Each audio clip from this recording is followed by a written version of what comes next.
High blood sugar यानी diabetes. दोस्तों, diabetes हमें तब होती है जब ब्लड में शुगर लेवल नॉर्मल से ज्यादा हो जाता है। ये या तो इंसुलिन हार्मोन की कमी या फिर इंसुलिन रेजिस्टेंस की वजह से होता है। आपने कई बार लोगों को अपने आप को इंसुलिन का इंजेक्शन लगाते देखा होगा। ये डायबिटीज को कंट्रोल करने के लिए ही लगाया जाता है। जब डायबिटीज हद से ज्यादा बढ़ जाता है तो हार्ट अटैक का रिस्क बढ़ा देता है।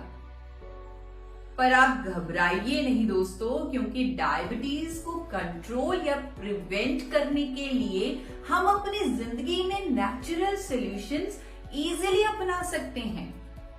And it all starts from loving and caring for yourself. तो सबसे पहले आपको ध्यान रखना है कि आप एक्सरसाइज रेगुलरली करें। आपने नोटिस तो किया ही होगा कि डायबिटीज का रिस्क ज्यादातर ओवरवेट लोगों को होता है। सो एक्सरसाइज करने से ना सिर्फ वेट कंट्रोल पे आता है, बल्कि आपका डायबिटीज भी कंट्रोल पे आता है। अगर आप 1 घंटा भी वॉकिंग, स्ट्रेचिंग या योगा करेंगे तो आप डायबिटीज को कंट्रोल कर सकते हैं। वैसे ही आपको अपने डाइट पे भी ध्यान देना है। You have to make sure you eat plenty of foods that have low glycemic index, यानी कि foods which least affect your blood sugar levels and are also rich in natural fiber. ये foods आपके blood sugar levels को spike नहीं करते और आपके diabetes को कंट्रोल करते हैं, जैसे कि barley, lentil, legumes, whole fruits and vegetables. साथ ही साथ आप ले सकते हैं गामा ओरिजिनॉल।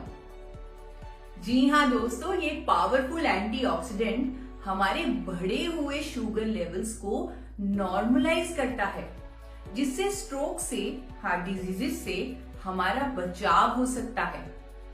अनेकों साइंटिफिक स्टडीज इस बात का दावा करती हैं कि गामा ओरिजिनॉल इंसुलिन सेंसिटिविटी को बढ़ाता है, इंसुलिन रेजिस्टेंस को रोकता है और साथ में इंसुलिन पर निर्भरता को भी कम करता है। यही नहीं, जिनकी फैमिली हिस्ट्री में डायबिटीज की बीमारी है, वहां ये बीमारी जनरेशंस तक पास ना हो, उसकी प्रिवेंशन में भी गामा ओरिजिनॉल काम करता है। ये अनेकों साइंटिफिक स्टडीज का दावा है ना amazing?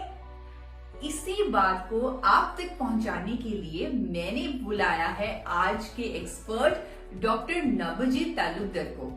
He is super specialist cardiology, Batra hospital Delhi, जिन्होंने सर गंगाराम हॉस्पिटल दिल्ली और मेदांता मेडिसिटी में भी अपनी सर्विसेज दी हैं। और वो आज इस दूसरे रिस्क फैक्टर यानी कि डायबिटीज में गामा ओरिजिनॉल की भूमिका पर रोशनी डालेंगे। On the occasion of the World Heart Day, I would like to draw your attention towards diabetes, which is a silent killer and is with India becoming the diabetic capital of the world by 2025. We need to ponder about it later. Apart from a bevy of drugs, including SGLT2 inhibitors, DPP4 inhibitors, insulins, some designer insulins, and various other gliptins, etc., the role of antioxidants in diabetes is of human importance. Diabetes, because it is caused by excess sugar, and sugar being a potentially inflammable agent, causes oxygen-mediated cell damage in various tissues and organs. Various antioxidants are used specially to neutralize reactive oxygen species, namely extracts from various Karela, neem, and many other antioxidants, which cannot be used in isolation. The search was on till recently when gamma oryzanol has been propounded to be of importance, and various studies has proven its benefits. Perhaps in early stage of the disease, gamma oryzanol can help in reversing the effects mediated by diabetes, particularly by increasing insulin secretion and increasing the insulin sensitivity. So guys, these subjects needs to be taken into consideration.